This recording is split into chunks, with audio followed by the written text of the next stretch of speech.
안녕하세요, 제이정입니다. 오늘부터 초보 부동산 투자자들이 조심해야 되는 부분에 대해서 말씀드리겠습니다. 이 부분은 전에 제가 잠시 언급드렸다시피 케이스들이 머릿속에 너무 많아서 뭐가 이렇게 정리가 잘 안 되더라고요. 이참에 저도 대충이나마 정리를 좀 했습니다. 너무 뻔한 부분들은 뺐고요. 일반적으로 많이 실수하시는 부분들, 그리고 혹은 꼭 알아놓으시면 좋을 것 같은 부분, 또는 자기 자신도 모르게 실수하는 부분, 이런 것들 위주로 8가지의 카테고리로 나누어서 설명을 드리겠습니다. 오며 가며 대충 습작으로 자동차에서 누구 기다릴 때나 이럴 때 시간 날 때마다 대충의 내용을 메모를 해보니까 대략 한 15개 정도 되던데요. 이게 제가 잘못 이야기를 해버리면 다른 영역에 있는 비즈니스 하시는 분들께 누가 될지도 모를 부분도 좀 있고 해서 그런 부분들 뺐고요. 다른 동료 에이전트 분이 제가 또 본의 아니게 민폐를 끼칠 수 있는 것 같은 그런 내용들도 이렇게 하다 보니까 좀 있더라고요. 그래서 그런 내용들도 뺐고요. 저희 고객분들하고 연관된 스토리 케이스도 빼고 하니까 8개 정도로 추려졌습니다. 저희 팀원들에게 또 다시 한번 물어보고요. 경청해서 빼라는 것은 다 뺐습니다. 다소 부족하다는 생각이 들 수도 있겠지만 다른 한편으로 생각하면 엑기스만 뽑았다고 말씀드릴 수도 있을 것 같습니다. 보시고 난 뒤에 엑기스구나 하고 느껴질 수 있기를 바랍니다. 그렇게 특별한 것은 아닙니다. 저희끼리는 늘 하는 이야기들입니다. 오늘은 첫 번째 시간으로 로케이션에 대해서 설명드리겠습니다. 첫째, 로케이션. 이 로케이션이 중요하다는 것은 다들 잘 알고 있습니다. 말도 다들 그렇게 합니다. 부동산에서 로케이션이 중요하다는 것은 애들도 다 압니다. 그런데 이 로케이션이라는 것이 좀 막연하죠? 여기저기서 그런 소리들을 합니다. 편의시설이 가까이 있는 것이 중요하다. 하이웨이가 가까운 있는 게 좋다. 혹은 학군이 중요하다. 쇼핑센터가 가까운 게 좋은 로케이션이다. 등등 뭐가 좀 많죠? 근데 거꾸로 한번 생각해 보십시오. 학군이 안 좋으면 세입자가 없나요? 학군이 좋지 않는 지역은 가격이 안 올라가고 내려가던가요? 그리고 미국 어딜 가나 편의시설 먼 데가 또 잘 있나요? 혹은 하이웨이가 먼 데가 잘 있나요? 쇼핑센터가 이렇게 먼 데가 있나요? 대충 봤을 때 어지간한 데는 그 근처에 뭐가 다 있습니다. 그렇지 않습니까? 이 로케이션이라는 것이 언뜻 보기에는 쉬워 보이지만 보면 볼수록 난감해집니다.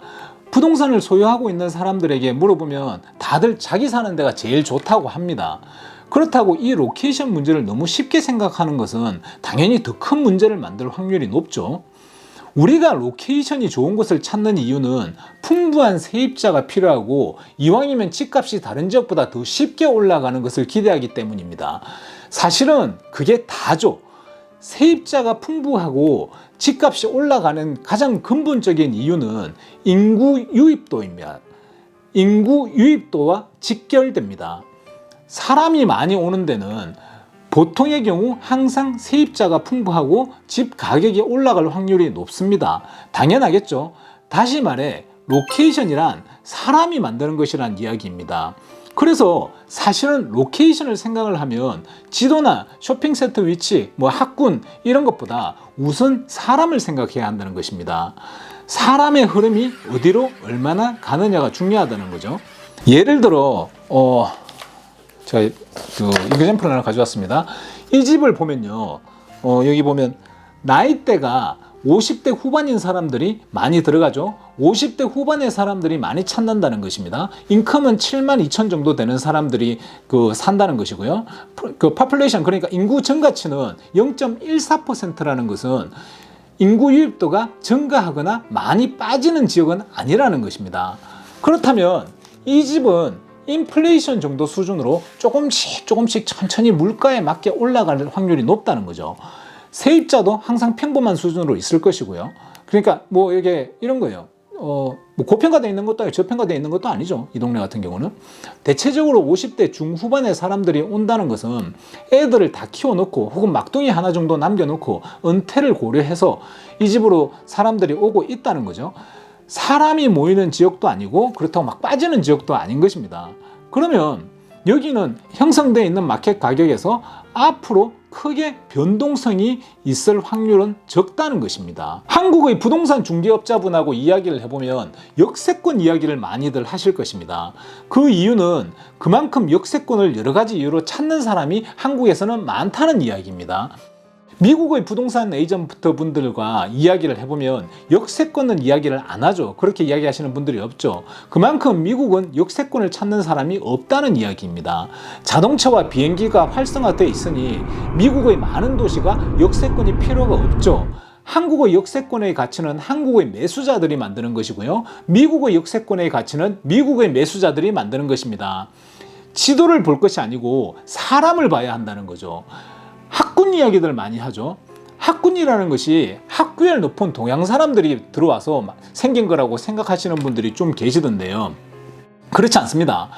미국 사람들도 학군은 아주 많이 신경을 씁니다. 한국에서는 좀 좋지 않은 학군에 가봐야 뭐 같지도 않은 일진이네 뭐네 뭐 갈 때까지 가봐야 몇 대 치고 받든지 아니면 패싸움 하든지 뭐 술 담배 정도 하는 거죠. 어떤 면에서 보면 뭐 건전하죠. 무술 연습도 하고 뭐 어른 될 준비도 하고. 하지만 미국은 약과 총이 있지 않습니까? 공부를 잘하는 것도 좋고 운동을 잘하는 것도 좋고 뭐 좋은 대학을 이렇게 잘 가는 것도 좋지만 마약 쪽으로 한번 빠지면 진짜 큰일이지 않습니까? 또 사춘기 때, 그 나이 때는 또 그런 쪽으로 좀 호기심이 많기도 하고요. 우리 뭐 총 한 방 맞으면 그거는 뭐 약보다 더 큰일이고요. 실제로 제가 예전에 어디에서 한번 읽었는데 고등학생 9학년을 상대로 마리화나와 엑스터시에 대해서 설문조사를 했는데 30% 정도가 경험이 있다는 것을 어디서 제가 얼핏 본 기억이 납니다. 그런데 이 30%의 학생들의 비중이 당연히 좀 좋지 않은 동네로 가면 갈수록 점점점 더 심해지겠죠. 거꾸로 좋은 학교로 올라가면 올라갈수록 좀 줄어들 것입니다. 이 토탈에서 평균이 30% 정도 되는 것이니 내려가면 내려갈수록 좀 뭐 그렇겠죠. 어쩔 수 없이. 이런저런 이유로 미국에서는 좋은 학군 그리고 좋은 학교 근처의 집들은 일반적으로 좋은 로케이션으로 사랑을 받기는 합니다. 일반적이라는 것이지 동네마다 주민의 성향에 따라 좀 다릅니다. 공립학교보다는 사립학교가 강력한 데도 많고요. 크게 보면 그럴듯하지만 디테일하게는 항상 여러 가지 변수가 있습니다. 학구방을 사더라도 강남에 사라는 말이 있지 않습니까? 이건 정말 부동산 투자에 있어서 명언 중에 명언인데요. 부동산 투자를 한 100년 정도는 해야지 깨달을 수 있는 명언이라고 저는 개인적으로 생각합니다. 그 말 누가 만들었는지 모르겠지만 진짜 대단하신 분입니다. 지금도 사람들은 강남에서 살고 싶어하고 앞으로도 그럴 것이라는 거죠. 그러면 사람이 많이 모이는 곳을 어떻게 찾느냐? 미국은 시스템과 데이터를 기본으로 하려고 상당히 노력을 많이 하는 나라입니다. 그러다 보니 데이터 구축이 여기저기 참 잘 되어 있습니다. 그리고 그것은 돈으로 직결이 되죠. 정보가 돈인 사회이니까요. 그리고 그것을 분석하는 기술이 또 상당하고요. 좀 전에 보여드린 이 매물은 보시다시피 그러면서도 바이어가 적당히 있습니다. 그만큼 단기적으로 봤을 때 폭발적으로 오르내릴 확률은 적다는 것이 이 데이터는 이야기를 하죠. 저희 같은 경우는 보통 부동산 회사에서 정보를 공급을 받는데요. 지역이나 집을 정해서 여러분의 부동산 에이전트 분들에게 물어봐도 금방 나옵니다. 굳이 그런 전문적인 데이터가 아니더라도 경쟁이 심한 지역일수록 로케이션이 좋은 지역이라고 생각을 하시면 되기는 합니다. 언뜻 보기에는 경쟁이 심하다고 착각을 할 수 있는 부분이 좀 있는데 그런 부분만 좀 조심을 하시면 됩니다. 당연히 지역의 특성에 따라 선호도가 다를 것이고요. 어떤 특정 매물을 봤을 때 그 지역 주민들의 선호도가 높을수록 좋은 로케이션이라고 정의를 하면 되는 것이 바로 로케이션이라는 것입니다. 로케이션은 지도상의 위치를 말하는 사전적 의미가 있습니다만 사람들의 선호도가 만든다는 것을 잘 알고 계신다면 부동산 투자 시 절대 실패는 하지 않을 것입니다.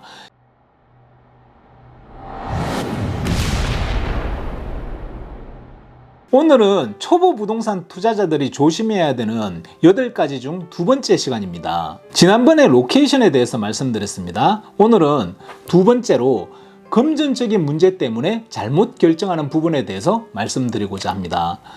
지난 첫 번째 영상에 이어서 둘째로는요, 돈에 맞추지 말라는 것입니다. 돈이 모자라면 돈을 더 모으든지 지역 선정을 다시 하든지 둘 중에 하나로 가야 하는 것입니다. 기준을 돈에 맞추다 보면 하다 나중에 자신도 모르게 이상한 곳에 사는 제 모습을 보고 있게 됩니다. 본인이 거주할 매물은 철저하게 본인에 맞추는 것이 맞습니다. 투자 매물은 철저히 남의 입장에 맞춰서 생각을 해야 합니다.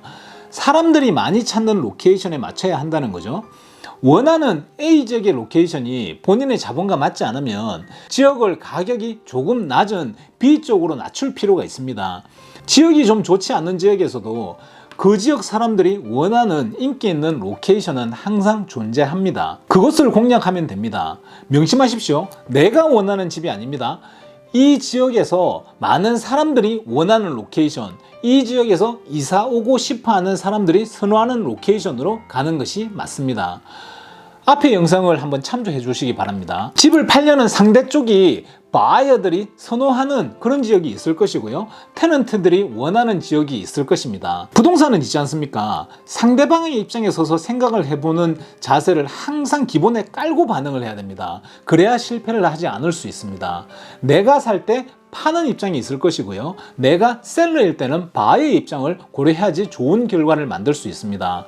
그리고 내가 이 매물을 사려고 할 때 다른 사람도 사고 싶다고 나와 경쟁하는 사람이 있을 것이고요. 내가 렌트를 놓을 때 세입자의 입장에서 고려하는 부분이 또 있을 것입니다. 세입자 입장을 먼저 고려하고 난 뒤에 매물에 투자를 하면 매입 후에도 당연히 운영이 상당히 쉬워지겠죠. 그에 앞서 어떤 세입자가 들어오느냐도 당연히 고려를 해야 할 것이고요. 이처럼 내 입장에서 약간만 벗어나면 재고 따지고 할 것이 상당히 많아집니다. 내가 20만 불을 가지고 있다. 그리고 이 돈을 가지고 한정된 지역만을 본다면 그 지역 안에서 제일 후진 쪽으로 갈 확률이 높아지는 것입니다. 이런 건 좋지 않습니다. 부동산 투자에서 용꼬리보다는 뱀대가리가 여러모로 득이 되는 경우가 거의 다라고 생각을 하셔도 됩니다. 그래서 투자할 때 너무 무리하게 돈의 모든 포커스를 맞추지 말고 시야를 조금 넓게 가지고 범위를 약간 넓혀서 돈에 맞추기보다는 선호도가 높은 지역의 매물을 구매하는 것이 앞으로 재산 증식에 여러모로 좋은 결과를 가져오게 만들어 드리는 것입니다. 내 입장에 맞추기보다는 상대쪽 입장에서 생각해보는 자세가 필요합니다. 그러면 내가 가진 돈에 매물을 맞추지 않고 좋은 매물에 내 돈을 맞춰 가야 하는 것입니다. 내가 사고 난 뒤에는 곧바로 내가 필요한 것이 아니라 누군가가 필요한 것이 되니까요. 다시 되팔 때도 그렇고요. 그리고 그 집을 갖다가 렌트를 놓을 때도 그렇고요. 물론 자산 증식 개념을 빼고 내가 오랫동안 살 집이라면 아까도 말씀드렸다시피 나한테 맞추는 것은 당연한 것입니다.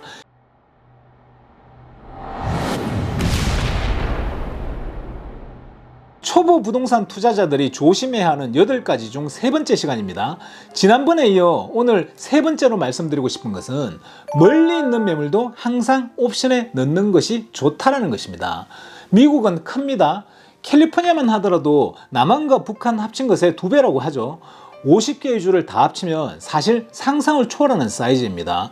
굳이 투자 매물이 내 옆에 있어야 할 이유는 많을 것 같지만 사실은 따지고 보면 별로 없습니다.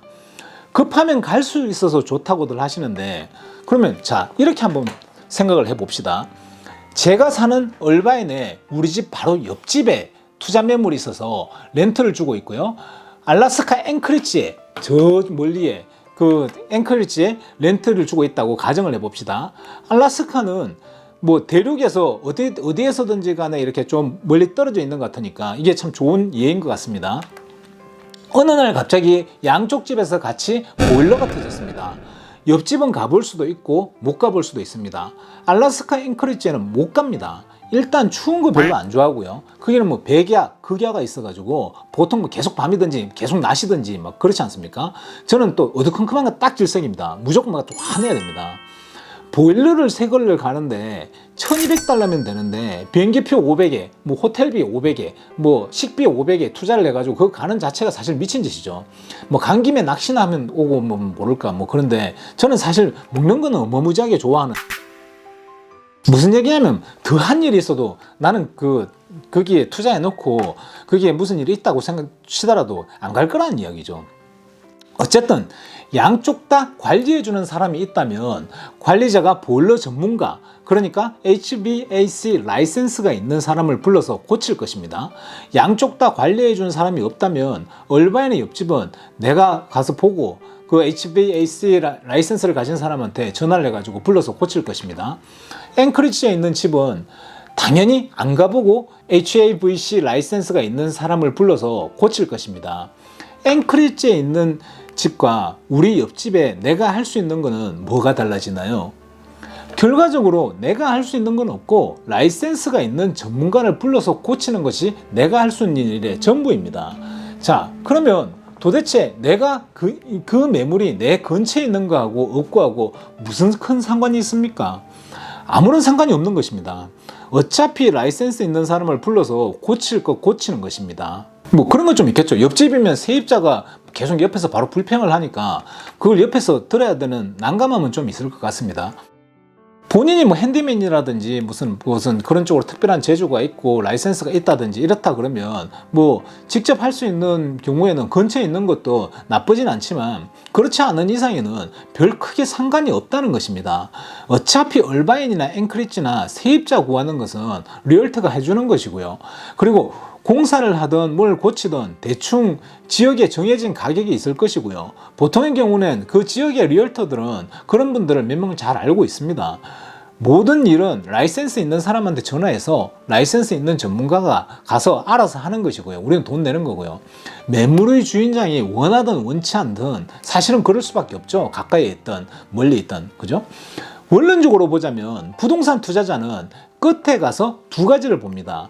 연수익률, 캡이라고 하죠. 그리고 가격이 올라가는 수익, appreciation, 이렇게 두 가지를 봅니다. 쉽게 이야기해서 어떤 방향으로 가든지 내 재산을 불려주는 것이 부동산 투자의 궁극적인 목적이라는 거죠. 그게 얼바인에서 벌어지든 뉴욕에 벌어지든 뭐 알라스카에서 벌어지든 상관이 없다는 것입니다. 부동산의 경우 투자를 해놓으면 내가 신경을 쓰지 않아도 스스로 자산을 만들어주는 것이 가장 큰 장점 아니겠습니까? 주식처럼 수익률이네, 뭐 기업의 실적이네, 뭐 노조가 어떠네, 이렇게 노상 쳐다보지 않아도 되고요. 부동산은 매입 후 이렇게 파이팅 포지션이 시간이 가면 갈수록 유리해지는 파이팅 포지션으로 자동으로 가게 됩니다. 뭐 타이슨 같이 막 한 방 이렇게 때리면 확 가는 뭐 그런 거는 없더라도 주식에는 그런 게 많죠.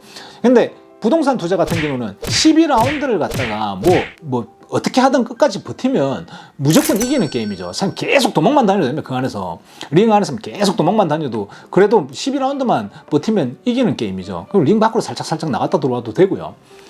시간은 얼바인도 가고 앵커리지도 가고 워싱턴도 가고 뉴욕도 갑니다. 내 집에서 멀리 있다 혹은 가까이 있다 보다 중요한 것은 얘가 내 재산을 얼마나 불려주느냐는 것입니다. 그러므로 꼭 근처의 매물만 보지 말고 멀리 있는 혹은 타주에 있는 매물도 관심을 가지는 것이 당연히 좋습니다. 그리고 부동산 가격이 비교적 저렴한 데 계시는 분들은 비싼 지역에 있는 것을 하나 정도 미리 사놓는 것도 좋은 방법입니다. 비싼 지역의 매물들은 시간이 가면 갈수록 좀 더 큰 폭으로 올라갈 확률이 높고요. 가격 대비, 렌트 대비 수리 비용이 상당히 적게 듭니다. 특히 노후에는 은퇴 이후 여러 가지 방법으로 요긴하게 쓸 수가 있습니다. 뭘 할 수 있는 폭이 좀 넓어져서 옵션이 상당히 많아지는 장점이 있죠. 가령 이런 것입니다. 예를 들어서 A지역에 1000스퀘어피트짜리 매물이 뭐 100만짜리라고 칩시다. 그리고 렌트비는 한 4,000불 정도 나옵니다.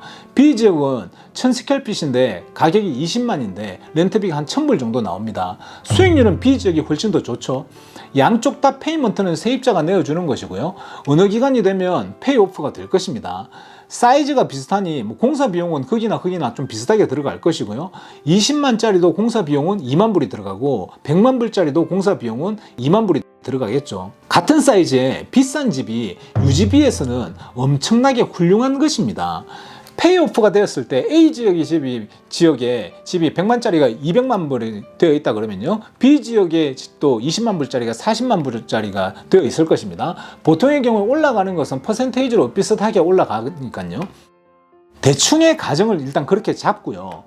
20년이 걸렸다고 가정을 해봅시다. 내가 B지역에 산다면 A지역에 있는 렌트비로 우선 생활비 정도는 될 것입니다. 집값은 5배가 차이 나지만 렌트비는 4배 정도 차이가 나니까요. A지역에 보유하고 있는 매물에서 나오는 돈의 25%는 B지역에서 렌트 주고 렌트 살면 되는 거고요. A지역에 보유하고 있는 매물에서 나오는 돈의 한 50% 정도는 생활비 하고요. 나머지 25%로 유지하고 세금 내면서 좀 어렵지만 궁핍하게는 사라질 것입니다. 하지만 B지역에 있는 20만 불짜리로는 렌트비 받는 것 말고 딱히 할 것이 없죠. 꾸준하게 수익이 들어오니 이것도 뭐 없는 것보다는 있는 게 당연히 좋기는 합니다. 나중에 A지역에 있는 집을 팔아서 200만을 가지고 B지역에 40만 불짜리를 2개를 사고 거기에 나오는 돈으로 세금을 좀 내고 그리고 최소한 거주 비용은 뭐 전기세, 물세, 뭐 가스비, 그 외 유지비 포함해서 내면 뭐 최소한 뭐 등붙이고 자는 집에서 돈 들어갈 건 없고요. 그러니까 집을 가지고 있으면서 나가는 돈이 많지 않습니까? 일단 그걸 나가는 돈은 뭐 한쪽에 있는 세입자가 다 내줄 거니까 뭐 그 부분에 대한 신경을 안 써도 되고요. 대충 뭐 유지될 수 있는 손 많이 안 가는 비즈니스 한 100만 불짜리 하나 사 놓으시면 그런 대로 먹고 살 것입니다. 나머지 돈은 뭐 세금 낸다 치고요. 보시다시피 재산의 덩어리가 크면 활용도가 높아집니다. 그 외에도 비싼 동네에 있는 집들은 활용도가 여러 가지로 상당히 높습니다. 앞으로는 잃는 듯 하지만 뒤로는 득이 많은 거죠. 캘리포니아의 오렌지 카운티에 집을 팔고 오레곤이나 노스캐롤라이나 뭐 그때 이렇게 날씨 좋은 그런 동네 있지 않습니까? 어느 정도 이런 데를 어느 정도 날씨 좋고 살기 좋은데 은퇴해서 가시는 분들이 이주하면서 상당한 금전적인 여유가 생기죠. 그래서 은퇴 후에들 실제로 대단히 많이 가시고요. 거꾸로 부동산 가격이 비교적 비싼 지역에 사시는 분들은 엄두가 안 나시는 분들은 일단 좀 저렴한 지역에 가서 자기 자산을 증식을 해야 하고요. 어차피 내가 사는 지역에 내 자본력으로 안 되는 것을 뭐 용쓰고 이렇게 하는 것보다는 현실을 인지하고 좀 돌아가는 전략으로 가는 것도 좋은 방법입니다. 내가 사는 지역에서 내 자본력으로 안 된다고 포기하는 것보다는 좀 멀리 있어도 시작하는 것은 말할 가치도 없이 당연히 더 좋은 것입니다. 참 희한한 나라입니다. 앨런 머스크, 세르게이 브린, 에림 그로브 같은 인민자들이 미국 사람들보다 더 미국을 사랑하는 애국심을 발휘하면서 미국인을 먹여 살리는 어마무지한 기업을 만듭니다. 에디슨, 포드, 뭐 카네기, 빌 게이츠, 스티브 잡스 같이 이런 사람들처럼 전 세계의 흐름을 완전 팔자를 구자로 뒤바뀌는 사람들이 때되면 하나씩 툭툭 튀어나와 줍니다. 거기다 싸움도 잘해가지고 전 세계에서 대장질을 합니다. 대륙횡단을 한번 해보신 분들은 아시겠지만 정말 어마무지한 땅덩어리이고 거기다 비옥하기까지 합니다. 중간에 어떤 과정이 있었던지 간에 지금 이 미국이라는 나라가 축복받은 나라인 것은 부정할 수 없는 사실입니다. 기회의 땅인 것은 맞습니다.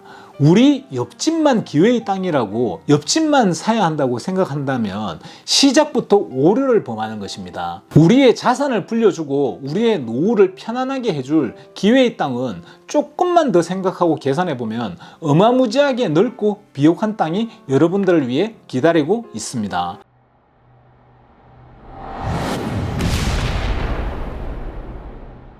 초보 부동산 투자자들이 조심해야 하는 8가지 중 4번째 시간입니다. 4번째는 감성적으로 생각을 하지 말고 이성적으로 생각해야 한다는 것입니다. 나의 감성에 맞다고 해서 다른 사람들의 감성에 다 좋은 것은 아닙니다. 내가 좋은 것을 누군가는 싫어할 수도 있고요. 또 내가 싫어하는 것을 또 다른 많은 사람들이 좋아할 수도 있는 것입니다. 예를 들어 비싼 A 동네에 1000스퀘어핏짜리 콘도가 70만 불이고요. 1시간 정도 떨어진 외곽의 도시의 동네에 싼 동네에 2500스퀘어핏짜리 단독주택이 70만입니다. 같은 70만을 주고 내가 왜 굳이 이 비싼 데를 사야 돼? 라고 하고 외곽에 2500스퀘어핏짜리를 구매하는 경우가 있겠죠. 그냥 뭐 가서 보기엔 좋죠. 뭐 그래 이왕이면 같은 돈을 주고 산다면 이게 낫겠다 하고 계산 없이 외곽에 큰 집을 사는 경우가 있습니다. 외곽 쪽에 사는 것이 나쁘다는 것이 절대 아닙니다. 내 감성에만 의존하고 내 생각에만 맞다고 생각하고 결정을 하고 구매하는 것이 잘못되었다는 것을 말씀드리는 것입니다. 일단 렌트비 들어오는 돈 그리고 나가는 돈을 당연히 계산해야 하고요. 특히 때되면 해야 하는 기본적인 공사 비용을 계산해야 합니다. 똑같이 페인트 칠을 해도 넓은 집은 더 많은 돈과 시간이 들고요. 넓은 집은 그래도 대가족이 들어오기 때문에, 렌트로 들어오기 때문에 좀 더 빨리 집이 상하고 때되면 집 사서 나가려고 하기 때문에 렌트의 텀이 좀 짧은 부분 뭐 등등 뭐 이런 가령 예를 들면 이런 것들을 계산을 해야 하고, 특히 지역에 풍부한 세입자가 있는지 풍부한 매수자가 있는지 그 외에도 여러 가지 이성적으로 계산을 해야 되는 부분이 많죠. 하나하나 보면 별 문제가 아니지만 모아놓고 보면 그게 다 큰 문제가 되는 것이고요. 그리고 그게 알게 모르게 돈으로 직결이 되는 거죠. 감성적인 결정은 보통의 경우 그 대가가 따라옵니다. 특히 부동산 투자에서 감성적인 결정은 확실히 득보다는 실이 많습니다. 비행기를 타는 것이 자동차를 타는 것보다 더 위험해 보입니다. 제 입장에서 단순하게 생각했을 때 아무리 생각해도 자동차보다는 비행기가 더 위험해 보입니다. 확실히 자동차를 타는 것보다 더 무섭죠. 특히 뭐 이렇게 올라갈 때 그리고 내려갈 때 할 때는 상당히 무섭죠. 그래서 구글을 한번 찾아봤습니다. 자동차 교통사고로 죽을 확률은 미국 안전위원회에 이렇게 리서치해가지고 제시한 거에 따르면 자동차로 사고를 죽을 확률이 114분의 1인데 비행기 사고로 죽을 확률은 9821분의 1이라고 합니다. 이 자료를 보고도 제가 비행기가 자동차보다 훨씬 더 위험하다고 한다면 저는 그냥 무식하게 우기는 것밖에 안 되겠죠. 무식하다는 소리를 들어도 싸죠. 실제로 비행기 타는 게 무서워서 몇 날 며칠을 자동차로 운전해서 멀리까지 가는 사람들을 미국 고속도로에서는 간혹 봅니다. 감성적으로는 비행기가 훨씬 더 위험해 보이는 것이 맞을 수도 있지만 이성적으로 계산해 보면 비행기가 더 위험하다는 것은 어찌 보면 아예 말이 안 되는 거죠. 그래서 감정에 압도되지 말고 이성적으로 판단을 해야 하는 것입니다. 이 이성의 중심은 당연히 정확한 시황과 계산에 있어야 되겠죠. 욱하고 성질내고 이렇게 막 화내고 자기가 이렇게 할 말 팍 하고 이렇게 하는 게 대단히 뭐 상남자처럼 보이고 시원한 일처럼 보이긴 하는데요. 제가 좀 살아보니까 그리고 좀 시간이 이렇게 좀 지나고 그러고 난 화내고 나는데 시간이 조금만 지나도요. 성질대로 한 것 중에서 후회 안 되는 게 하나도 없고요. 참았던 일 중에서 잘못했다고 느껴지는 것이 하나도 없습니다. 나는 이게 좋아 하기 전에 다른 많은 사람들이 이걸 좋아할까를 먼저 생각해 보는 배려심은 그 배려심 자체가 지혜입니다. 지혜롭게 감성 이전에 이성적으로 매물을 매매하시면 시간이 어느 정도 지났을 때 분명히 잘못됐다는 생각은 들지 않을 것입니다.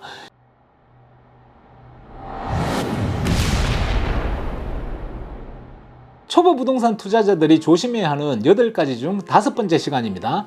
5째, 선무당 이야기입니다. 부동산 에이전트 분들은 아주 많이들 공감하실 텐데요. 이런 경우가 있었습니다. 최근에 벌어진 일인데요. 얼바인 바로 옆에 레이크 포레스트에 있는 매물이 있었는데요.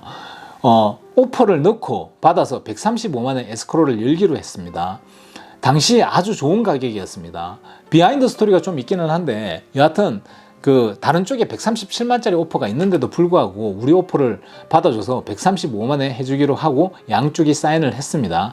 일단 가격이 좋았고 로케이션도 뒤쪽에 아무것도 없어서 아주 프라이빗해서 여러 가지로 장점이 많은 집이었고 이렇게 핫한 마켓에 사실 바이어 입장에서는 한 10만 불짜리 정도 작은 복권 걸리는 거나 마찬가지 딜이라고 해도 될 정도로 좋은 딜이었습니다. 최근 집을 구매하고자 시도해 보신 분들은 무슨 뜻인지 아실 것입니다. 양쪽이 사인이 다 되었고 디파짓을 하기 전에 바이어분의 지인분이 이 집을 좀 보고 싶다고 하시더라고요. 그 지인분이 부동산 매매를 많이 해봐서 잘 아신다고 하셨다고 합니다. 이 바이어의 지인분은 여기서 그리 멀지 않은 롱비치라는 동네에 살고 계십니다. 여기서 한 30분 정도 걸리려나? 대충 그 정도 거리에 사십니다. 이 지인분이 와서 보시고 얼바인도 아니고 레이크 포레스트의 가격이 135만원 말이 안 된다. 100만이면 충분하다고 하십니다. 저희가 최근 팔린 집 가격과 마켓 상황을 설명드렸더니 레이크 포레스트가 고평가되어 있다고 합니다. 그래서 제가 여쭤봤습니다. 도대체 집을 선생님은 몇 채나 거래를 해보셨습니까? 하니까 그분이 5번을 사고 팔았다고. 제가 그랬습니다. 저는 선생님 지금까지 수백 채가 넘는 트랜잭션을 했습니다. 어설픈 지식을 가지고 다른 사람한테 해를 입히시지 마시고 좀 더 마켓을 좀 공부하시고 그리고 다른 분한테 조언을 하시는 게 좋겠습니다. 이렇게 말씀드렸습니다. 그나마 이분이 이 바이어 분의 지인이라서 이렇게 말할 수 있는 거지, 가족이 와서 뭐 예를 들어서 오빠, 여동생, 뭐 아들, 딸, 뭐 부모님 같은 분들이 와서 이렇게 어설프게 선무당 행세를 하면 에이전트 입장에서는 뭐라고 하기도 참 애매합니다. 맞다 틀리다를 떠나서 자기 가족에게 좋지 않게 이야기를 하는 것은 누구도 좋아하지 않거든요. 뭐 피는 물보도 항상 진한 법이지 않습니까? 감정이 상하게 된다는 거죠. 우리 입장에서는 의무적으로 잘못된 것을 알려는 주되 손님들과 감정이 상할 필요는 없거든요. 감정이 상하게 해도 안 되는 것이고요. 근데 문제는 뭐냐 하면 이분이 이 매물을 놓치면 집을 사기가 요원해진다는 것입니다. 이 정도의 좋은 거래를 만들어 놨는데 이게 싫다고 한다면 그 다음 매물부터는 마음에 드는 것이 없을 것이 자명하고요. 뭘 사려고 해도 이번 계약된 매물이 생각이 나서 앞으로 나오는 매물들을 못 사게 될 것입니다. 그리고 그렇게 이야기를 했습니다. 바이어 분께도 그렇게 이야기를 했고요. 그리고 그 마지막으로 이제 바이어 분한테 말씀드린 거는 제 입장에서는 전문가 관점의 의견을 말씀드린 것입니다. 물론 결정은 바이어 분이 하시는 것입니다. 결국 바이어는 이 매물을 사지 않기로 결정을 했습니다. 바이어 분의 결정이니 당연히 우리는 바이어의 결정을 존중해야죠. 우리 직업이 그렇으니까요. 우리와 135만의 거래가 성사되었던 매물은 137만의 다른 캐시오프에게 클로징이 되었고요. 지금 거의 1년이 약간 채 안 되는 이 시점에 160만이 훌쩍 넘어가고 있습니다. 그 동네의 가격이. 그리고 지금 그 동네에 길선상에 똑같은 매물이 170만의 에스크로에 들어가 있는 상태입니다. 똑같은 사이즈의 매물이. 한편으로 보면 기가 찹니다. 그래서 저희 고객님께서는 당연히 못 사셨죠. 이게 한 10개월 정도 된 일이거든요. 못 사셨죠. 이런 좋은 거래를 하나 놓치고 나면 다른 매물들을 사기가 힘듭니다. 말씀드렸다시피 그 다음에 나오는 매물들이 눈에 차는 것이 없을 거거든요. 지금은 당분간 렌트에 들어가 계시겠다고 렌트에 들어가 지금 계십니다. 지인분이 조만간에 집값이 떨어진다고 했답니다. 선무당이 사람 잡는다는 소리가 이런 데서 나오는 거죠. 옆에서 어설프게 아는 척 함으로써 얼마나 많은 금전적 손해를 입히고 앞으로 더 많은 금전적 손해를 입히게 되겠습니까? 참 답답하지만 어쩔 수 없습니다. 사실 이런 말도 안 되는 답답함도 우리 일의 일부라고 생각을 해야죠. 제가 부동산업을 현역에서 왕성하게 하고 있고 아는 분이 많다 보니 저에게 문의가 많이 옵니다. 저희 친구들도 있고요. 그 미국에 사는, 그리고 지인들도 있고요. 그리고 뭐 이렇게 소개로 이렇게 연락 오시는 분들도 있고요. 특히 이쪽에서 얼바인이나 오렌지 카운티 이쪽에서 저하고 거래해 보신 분들이 다른 지역으로 옮기시면서 질문이 상당히 많으십니다. 생각보다 많은 분들이 조언을 구합니다. 어찌 보면 당연한 것이 굳이 따지자면 남들이 보기에는 저는 선무당보다는 좀 진무당에 가깝지 않습니까? 이런 질문을 해주시는 경우 전체적인 마켓 상황과 그 지역의 인구 유입도 정도를 분석해 드리고, 죄송하지만 그 외의 부분은 그 지역의 부동산 전문 에이전트와 잘 상의를 하시고 결정을 하시라고 말씀을 드립니다. 특히 매물 하나를 딱 집어서 조언을 구할 때는 디테일로 들어가는 것이기 때문에 무조건 본인 부동산 에이전트에게 조언을 구하라고 말씀을 드립니다. 저 같은 사람도 혹시 민폐가 될까봐 이렇게 대응을 합니다. 그리고 그게 정상적인 것입니다. 매물을 보러 가는데 친구, 가족, 지인들 항상 동행하시는 분들이 간혹 계십니다. 많지는 않습니다. 간혹 좀 있습니다. 집이라는 큰 자산을 사는 것이니 이리저리 의견을 묻고 싶으신 마음은 충분히 이해는 합니다. 근데 그게 득이 되는 경우는 거의 없습니다. 한 부모 밑에 형제 자매도 성향과 라이프 스타일이 완전히 다른데 다른 사람이 판단해 주는 것은 말도 안 되는 것입니다. 부치아머나 시언 폴리 같은 그런 프로들한테 골프를 배우면서 동네에 있는 공점 친다는 친구가 너네 코치가 틀렸다고 하면서 자세 교정을 해준다고 설치면 공이 제대로 맞겠습니까? 맨날 오비 아니면 슬라이스지. 자세 교정이 필요하다면 동네에서 공점 친다는 친구한테 이렇게 그렇게 물어볼 게 아니고 좋은 PGA Certified 된 코치를 찾아가지고 조언을 듣고 자세를 고치는 것이 가장 빨리 저렴하게 자세를 교정하는 것이거든요. 근데 사실 어떤 종류의 일이든 선무당들이 항상 있습니다. 자동차를 고칠 때도 그렇고 뭐 세금 보고할 때도 그렇고 뭐 골프를 칠 때도 그렇고 뭐 피트니스 가서 운동을 할 때도 그렇고 있지 않습니까? 뭐 집을 살 때도 지금 보시다시피 당연히 그렇습니다. 저는 오랜 기간 부동산업을 하면서 느낀 게 일단 좋은 라이센스 있는 전문가를 구하는 것이 가장 중요한 일이라고 생각을 합니다. 그 전문성을 우리는 돈을 주고 사는 것이 가장 쉽고 싸게 문제를 해결하는 방법이라고 생각을 합니다. 말만 많고 책임은 없고 감상적으로 삐딱하게 막 던지는 선무당들을 이렇게 좀 조용히 시키는 게 좋은 방법이기는 한데 그게 쉬운 일은 아닙니다. 애시당초 전문가와 상의해서 전문적으로 결정하는 것이 가장 좋은 방법임을 사실은 우리는 이미 잘 알고 있습니다. 일하는 과정에서 어쩌다 보니 선무당을 만나서 혹하고 이상한 쪽으로 발동이 걸리는 거죠. 부동산 영역뿐만 아니라 어떤 상황에도 선무당은 조심하고 전문가의 조언을 따르는 것이 중요하다고 생각합니다.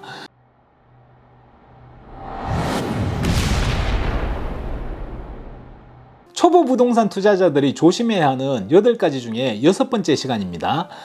6번째, 저평가되어 있는 지역을 찾아서 투자를 하자입니다. 누구나 원하는 거겠죠? 올라간다 내려간다를 떠나서 지금 현재 저평가되어 있는 것이 있느냐 아니면 고평가되어 있느냐를 잘 봐야 합니다. 어디가 더 발전 가능성이 있어서 앞으로 더 올라갈 거다 이런 말씀을 드리는 것이 아닙니다. 제가 타주에 투자를 하고자 할 때 즐겨 쓰는 저평가를 이렇게 골라내는 방법을 이렇게 대충 조금만 이렇게 소개를 시켜드리겠습니다. 왜 그러냐면 그것보다도 딴 것도 사실 좀 많이 보긴 봐야 됩니다. 지금 소개해드리는 지역은 실제로 있는 도시이고요. 그 지역의 사람들이 이렇게 제가 이렇게 그냥 비교를 해가지고 지역을 대놓고 이름을 내버리면 그 지역 사람들이 별로 좋아하지 않을 것 같으니까 지역명은 그냥 A 그리고 B로 하겠습니다. A를 보시면 이렇게 지난 몇 년 동안 인구 유입이 지속적으로 있는 동네입니다. B 지역 역시도 인구 유입이 되기는 하지만 A 지역만큼은 아닙니다. 거의 2배 이상의 차이가 나죠. 정확하게 A 지역의 인구 유입이 B 지역보다 지난 10년간 38%가 차이 나게 증가했습니다. 자, 그러면 가격을 한번 봅시다. 양쪽을 봤을 때 같은 기간 비슷한 퍼센테이지로 올라갔습니다. 그리고 양쪽 지역의 매물을 3개 정도씩 비교를 해봅니다. 비슷한 연도에 예를 들면 1995년산 혹은 2000년산 뭐 이렇게 비슷한 연도에 1000스퀘어핏짜리 콘도 양쪽 하나씩, 마찬가지로 비슷한 연도에 2000스퀘어핏 단독주택 양쪽 하나씩, 그리고 3000스퀘어핏 단독주택 양쪽 하나씩, 일반적으로 사람들이 제일 많이 보는 거죠. 만약에 이 양쪽의 가격이 비슷하게 형성되어 있다면 평균 가격이 A 쪽이 B 쪽보다 좀 더 높은 이유는 A 지역에 되게 큰 집이 좀 몇 개 좀 있기 때문입니다. 아주 큰 집 있지 않습니까? 뭐 6밀리언, 8밀리언 하는 그런 집들이 좀 있기 때문이지 집값 자체가 두 지역의 차이가 나는 것은 아니라는 것입니다. 이 부분에서 집값 평균 가격의 차이의 오류를 간단하게 걷어낼 수 있는 것입니다. 자, 그러면 대충 한번 계산을 해봅시다. 양쪽 다 인구가 1000명이 있었습니다. A쪽은 인구 유입량이 많아서 2000명이 되었습니다. B쪽은 인구 유입량이 적어서 1200명이 되었습니다. 그러면 어느 쪽이 집값이 더 올라가야 할까요? 당연히 A쪽 집값이 더 올라가야겠죠. 근데 집값이 올라가는 퍼센테이지는 거의 비슷하게 올라가네? 많은 바이어가 관심을 가진다. 그러면 집값이 올라간다. 이거는 공식입니다. 1+1은 2. 수요와 공급의 법칙에 의한 너무나도 자연스러운 공식이죠. 그렇다면 급격하게 사람들이 들어오는 A 지역이 저평가되어 있든지 아니면 사람들이 많이 오지 않는 지역인 B 쪽이 고평가되어 있든지 둘 중 하나겠죠. 그러면 공급 쪽을 봐야 합니다. 첫째로 봐야 하는 것은 두 지역 중에 새 집을 많이 짓는 쪽이 어디냐는 거죠. 도시에서 허가를 잘 내줘서 옛날 집을 밀고 짓게 만들어줄 수도 있고요. 맨 땅을 밀고 집을 지을 수도 있겠죠. A가 새 집을 많이 짓고 있다면 A 지역은 새 집이 거의 다 들어서는 시기부터 폭발적으로 올라가게 되어 있습니다. 어떤 이유에서든 인구 유입이 많은 지역이고 다들 잘 아시다시피 그런 추세는 쉽게 변하지를 않거든요. 더 지을 게 없으면 그때부터 단기간으로 폭발적으로 올라갈 수밖에 없는 필연을 안게 됩니다. 만약에 B지역이 더 지을 데가 없이 꽉 차 있다면 B지역은 고평가도 아니고 저평가도 아닌 그냥 지금 있는 가격이 제 가격이라고 봐야 되겠죠. 이것만 놓고 보자면 A지역은 저평가되어 있다고 보는 것이 맞고요. 이런 경우 A지역의 집값이 너무 비싸다고 해서 이제 오를 만큼 올랐으니 내릴 때가 되었다고 말하는 것은 나는 아무것도 모릅니다 하고 똑같은 말이죠. 사실은 올라갈 룸이 좀 더 있는 것은 당연한 것이고요. 폭발적으로 올라가느냐 아니냐는 좀 다른 부분을 좀 더 봐야 하는 것이겠죠. B지역이 더 지을 데도 없고 지난 몇 년 동안 새로이 지어진 집이 없고 앞으로도 그럴 만한 땅이 없다면 저평가되어 있다고 볼 수도 없고 고평가되어 있다고 볼 수도 없고 지금 가격이 마켓 가격이고 제 가격이라고 봐야 하는 것입니다. 투자자가 얼마나 팔았느냐도 당연히 중요하겠죠. 가령 이런 상황에서 B쪽의 투자자들이 대거 팔았고 A지역은 새 집도 없고 투자자도 안 팔고 있다면 B지역이 어느 정도 고평가되어 있다고 볼 수가 있겠죠. 유입인구는 비슷한데 매물이 많이 나왔음에도 가격이 올라갔으니까요. 복잡하게 생각할 것 없고 수요와 공급의 비례식으로 단순 계산을 대입하면 되는 것입니다. 예를 들면 A 대 B 이퀄 C 대 D 이런 공식이 있지 않습니까? 수요가 움직이는 것 그리고 공급이 움직이는 것을 되도록 많은 것을 찾아 대입하는 것이 당연히 보다 정확한 확률을 높이겠죠. 샘플이 많으면 많을수록 통계적으로 높은 확률을 만드는 것이니까요. 사람이 움직이는 것, 그러니까 수요죠. 매물이 움직이는 것, 그러니까 공급이죠. 이걸 잘 봐야 하는 거죠. 그 다음에 캔슬, 익스파이어 매물이 얼마나 많았느냐도 중요할 것이고요. 그 매물들은 가격을 낮춰서 다시 나올 확률이 상당히 높으니까요. 평균 마켓에 머무르는 기간이 얼마나 긴지도 봐야 할 것이고요. 매물이 마켓에 머무르는 기간이 길다는 것은 그만큼 그 지역은 바이어가 적다는 이야기가 되겠죠. 그 이야기는 공급에 비해 수요가 적다는 것일 거고요. 도시에서 개발 허가를 쉽게 내줘서 집 하나를 밀고 포유닛, A유닛을 짓게 만들어서 팔게 해준다면 공급이 많아질 것이고요. 제가 이렇게 넓게 봐서 두 개의 도시를 비교를 해서 해드린 거지만 작게 봐도 마찬가지입니다. 새 집에 페이스 1 그러니까 오픈 새 집 짓는 거 조금씩 짓는 거 있지 않습니까? 그 페이스 1을 갖다 예를 들어서 100집을 짓는다 그러면 처음에 페이스 1은 그러면 5개 그 다음에 페이스 2는 또 6개 짓고 그 다음에 페이스 3는 3개를 짓고 그 다음에 페이스 4는 5개를 짓고 이런 식으로 하는 거 그걸 페이스라고 하거든요. 새 집이 페이스가 오픈을 할 때마다 조금씩 올라가는 것도 이런 원리입니다. 새 집들은 애시당초 시작이 작았으니 처음부터 공급이 적었기 때문에 그런 것이죠. 공급을 조금씩 하니 공급이 적은 편이고요. 그 동네는 산 사람들이 예를 들어서 100집 중에서 50집을 이렇게 샀다고 손치더라도 그 동네 산 사람들은 불과 다 산 사람들 1, 2년밖에 안 되지 않습니까? 그렇기 때문에 거기에서 팔 사람들이 별로 없는 것입니다. 그렇기 때문에 거기에서 또 공급이 별로 없는 것입니다. 10년 정도 된 집들 같은 경우는 기존에 오래 보유하고 있던 집 주인들이 때가 돼서 팔려고 하는 사람들이 있으니까 그쪽에서 공급이 당연히 생기는 것이고요. 지역을 이런 식으로 도시 전체로 넓게 보든 카운티로 보든 작은 타운으로 보든 사람의 흐름과 매물의 흐름을 보면 고평가 지역과 저평가 지역이 어느 정도 나옵니다. 물론 그 외에 여러 가지 볼 것이 많습니다. 하지만 이런 식으로 사람과 매물의 흐름으로 기준을 정해놓으면 90%는 정확합니다. 당연히 안정감과 자신이 투자에 대한 중심이 잘 잡을 수 있게 됩니다.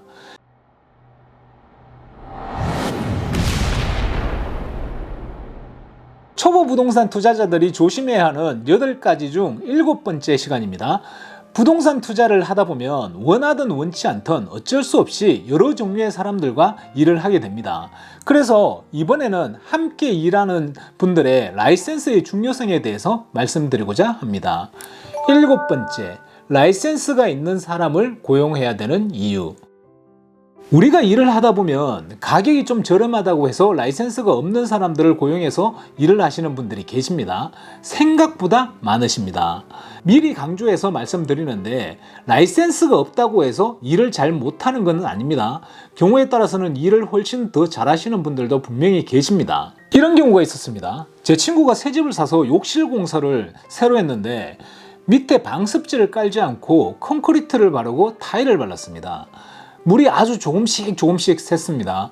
한쪽 벽에서 전기가 나가고 또 고쳤는데 또 전기가 또 나가서 또 고치고 이렇게 전기가 자꾸 나가서 전체적으로 본다고 플러그 있는 부분을 벽을 조금 뜯어보니까 벽 안 전체에 곰팡이로 뒤덮여 있었습니다.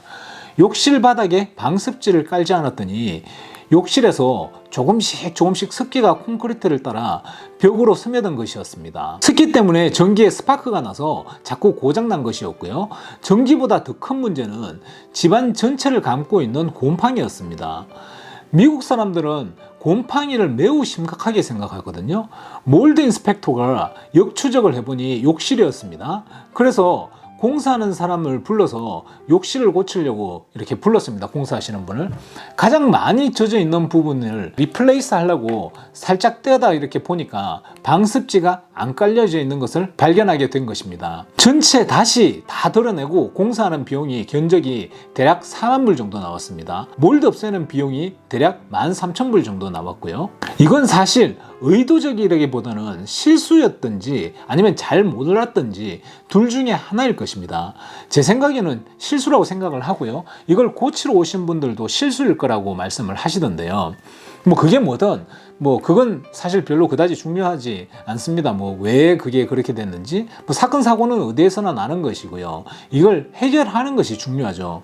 이런 사건 사고가 난 것이 문제가 아니라 이제부터가 문제입니다. 해결을 해야 하는데 이 공사하시는 분이 라이센스가 없었던 분이시고 공사 기간 중에도 일이 제대로 되지 않아서 지금은 제 친구 그러니까 집주인이죠. 집주인하고 사이가 별로 좋지 않다고 합니다. 라이센스가 없다고 공사를 하는 중간에 사이가 틀어지는 것은 아닙니다. 이 부분 제가 분명히 말씀드리는데요. 라이센스가 있으신 분들도 공사를 하다 보면 집주인분과 이렇게 관계가 틀어지는 경우는 비일비재합니다. 라이센스가 있는 분들과 없는 분들의 실력 차이나 손님과 사이에 이렇게 발생하는 문제를 이렇게 말씀드리는 것이 아닙니다. 여하튼 문제는 이런 상황이 되면 해결 방법이 복잡해집니다. 소송을 하기도 애매해지고요. 처음에 공사하신 장본인한테 책임을 물었을 때 정직하게 전체적으로 생긴 문제를 다 해결해주면 고마운데 일단 뭐 그럴 생각이 없어 보이고요. 그리고 일단 문제는 뭐냐면 자기가 공사를 한 부분은 화장실을 공사한 거 아닙니까? 근데 지금 상황이 벽까지 다 뜯어내고 다시 리플레이스를 해야 되는 그런 상황이 돼버린 거죠. 뭐 그러다 보니까 안 그래도 해줄 마음 있었는지 없었는지 모르겠지만 뭐 더 어찌됐든 간에 아예 그냥 완전 오리발이 내고 있는 그런 상태였고요. 라이센스가 있는 분들은 보통의 경우 라이센스에 대한 돈을 냅니다. 연회비 비슷한 개념이라고 보시면 됩니다. 그걸 뭐 보드에 내고 뭐 정부에 내고 세금 내고 이제 그런 식으로 냅니다. 그리고 보드에서는 그 돈으로 이분들을 주기적으로 교육도 시키고 정보도 보내주고 관리도 하죠. 당연한 것이겠지만 라이센스가 있어야지 보험도 가입할 수가 있고요. 사건 사고가 생겼을 때 보드에다가 컴플레인을 하면 보드 쪽에서 징계도 주고 벌금도 먹이면서 관리를 합니다. 그리고 당연히 보드에 가입되어 있는 공사하시는 분들은 문제가 생겼을 때 집주인 쪽에서는 소송하기가 한결 수월해지고요. 이 집의 경우 견적을 봤을 때 공사 비용이 대략 4,000불 정도 저렴했다고 합니다. 다른 데 이렇게 한 두세 군데 견적했을 때 이분이 처음에 공사하신 분이 한 4,000불 정도 저렴했다고 합니다. 물론 제 친구도 4,000불 아끼려고 그러지는 않았습니다. 그냥 이왕에 돈 쓰는 거 아는 사람한테 돈 쓰자는 자세였습니다. 하지만 뭐 돈 4,000불을 아끼려다가 5만 불 이상 날아간 것 같은 결과가 나온 것은 그렇게 봐도 별 무리가 없죠. 결과만 딱 놓고 봤을 때는요. 말 그대로 소탐 대실, 호미로 막을 것을 가래로 막는 상황이 된 것이고요. 돈도 돈이지만 정신적인 피곤함과 다시 공사할 때의 그 귀찮음, 그리고 돈의 금액으로 가늠할 수 없는 또 다른 괴로움을 이렇게 선사를 합니다. 미국에서 라이센스가 있다는 것은 그 라이센스를 받을 만한 능력이 있다 없다의 중요함 이전에 그 라이센스를 가지고 있는 사람들을 관리해주는 기관이 있다는 것입니다. 그게 가장 큰 것입니다. 우리가 일반적으로 뭐 페인트를 하든지 나무 바닥을 깔든지 뭘 하든지 홈디포나 로스 같은 데 가서 이렇게 사가지고 다 할 수 있지 않습니까? 하려고 한다 그러면 여하튼 이 라이센스를 가지고 있는 사람들을 관리해주는 기관이 있다는 것이 이제 가장 큰 것입니다. 여하튼 부동산 에이전트도 마찬가지입니다. 우리를 관리하는 보드가 있고요. 여러 가지 까다로운 규정을 만들어서 어느 정도 룰 안에서 자유롭게 움직이게 합니다. 라이센스의 종류는 여러 가지가 있을 것입니다. 플러머, 히링 앤 에어 컨디셔너, 그 HVAC라고 하죠. 전기, 제너럴 컨트랙터, 회계사, 변호사, 부동산, 인스펙터, 터마인, 등등 아주 다양합니다. 거의 우리 생활하는 전반에 전문 라이센스를 가지고 있는 분들이 일을 하시고 계십니다. 조금 저렴한데 혹은 아는 사람 이런 데 현혹되지 마시고 사람을 구하는 데는 라이센스가 있는 사람이 시작이 되어야 합니다. 근데 많은 사람들이 견적부터 먼저 물어보는 게 현실이기도 합니다. 라이센스는 능력을 말하기 이전에 책임감을 이야기하는 것입니다. 책임감이 이 사람이 개인적으로 책임감이 있다 혹은 이 사람 책임이 없는 사람이다 이런 걸 이야기하기 이전에 라이센스가 있음으로 인해서 관리해주는 보드 안에서 라이센스를 가진 사람이 있고 그래서 그 시스템 안에서는 어쩔 수 없이 책임감을 가질 수밖에 없는 구조인 것입니다. 물론 라이센스가 있다고 일을 무조건 다 잘하는 것은 아닙니다. 라이센스가 없이도 일을 정말 잘하시는 분들도 당연히 있으십니다. 제주에도 많으십니다. 제가 말씀드리는 것은 문제가 생겼을 때의 상황에 대처하실 때 유의하시라고 말씀을 드리는 것입니다. 특히 멀리 있는 매물을 관리할 때는 사람 혹은 가격보다는 라이센스가 우선시 되는 것이 맞습니다. 사람보다는 시스템을 믿는 것이 맞죠. 혹시 라이센스 없으신 분들이 이 영상을 보시고 오해하지 않으셨으면 좋겠다는 것이 라이센스 없는 분들의 일의 능력을 폄하하는 것은 아닙니다. 그리고 되도록이면 라이센스를 따시고 보드에도 가입하시고 세금도 내시고 이렇게 하시는 게 맞다고 저는 개인적으로 생각합니다. 어차피 그 부분이 제 비즈니스 영역이 아니고 다른 분들의 비즈니스 영역이니까 그 부분에 대해서 밥 먹고 살면서 이렇게 자기가 이렇게 하겠다는 부분에 대해서 제가 컴플레인 할 생각은 없습니다. 하지만 제 생각에는 그게 맞다고 생각을 합니다. 오해 없으시길 바랍니다.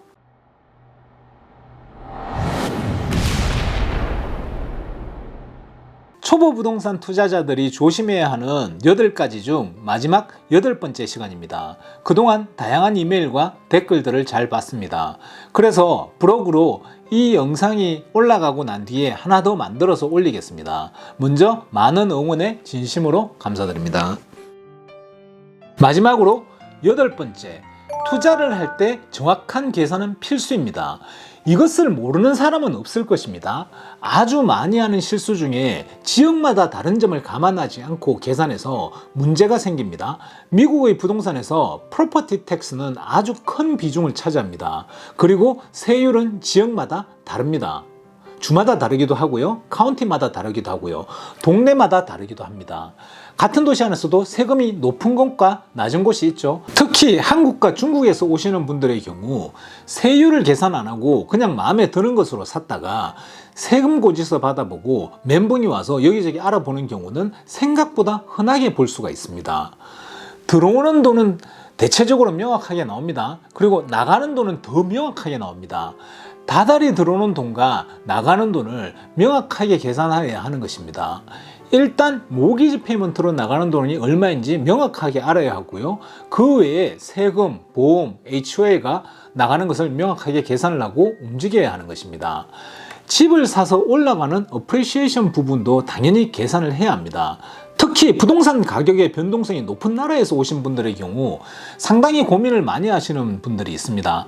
당연히 고민을 해야 합니다. 하지만 보통의 경우 A지역이 10%로 올라갈 때 B지역이 8%가 내려가지는 않습니다. 그런데 마치 이게 테슬라 10% 올라갈 때 니콜라가 8% 내려가는 것 같이 계산하시는 분들이 계시는데요. 잘못된 거죠. A지역이 10% 올라가면 B지역은 8% 정도는 올라갑니다. 그리고 보통의 경우 A지역보다는 B지역이 월 수익이 좀 높은 경우가 많습니다. 세입자는 B지역보다는 A지역이 좀 더 관리하기가 쉽습니다. 연세가 많으실수록 안정적으로 부동산 투자를 구성을 해 놓으실 필요가 있으시고요. 젊을수록 앞으로의 자산 증식에 포커스를 맞춰서 계산하고 설계를 할 필요가 있습니다. 모든 것이 같다 혹은 비슷하다는 전제하에 계산을 한다면 그 계산은 이미 오류를 안고 시작을 하는 것입니다. 비슷한 건물을 두고 뉴욕과 캘리포니아의 세율과 부동산법이 다르고요. 하물며 같은 주 안에 있는 LA 카운티와 오렌지 카운티에도 다른 점이 많습니다. 같은 건물을 보고 60, 70대와 20대의 투자법은 당연히 달라야 할 것입니다.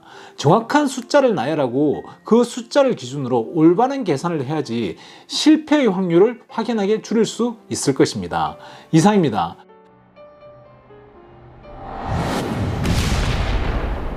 이렇게 초보 부동산 투자자들이 조심해야 하는 이유 8개 중에 8개를 다 마쳤습니다. 사실 이게 15개 정도 됐었는데요. 제가 이게 처음에 시작할 때 얘기했던 것 같은데, 제가 이렇게 이야기함으로써 다른 에이전트 분들과 다른 직업군에 있으신 분들한테 해가 될 수도 있을 것 같아서 8개로 줄였습니다. 여러분이 계시는 지역에도 좋은 부동산 에이전트 분들이 다수 계십니다.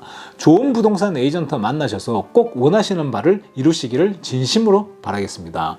진심으로 도움이 되셨으면 좋겠습니다. 감사합니다. 따봉!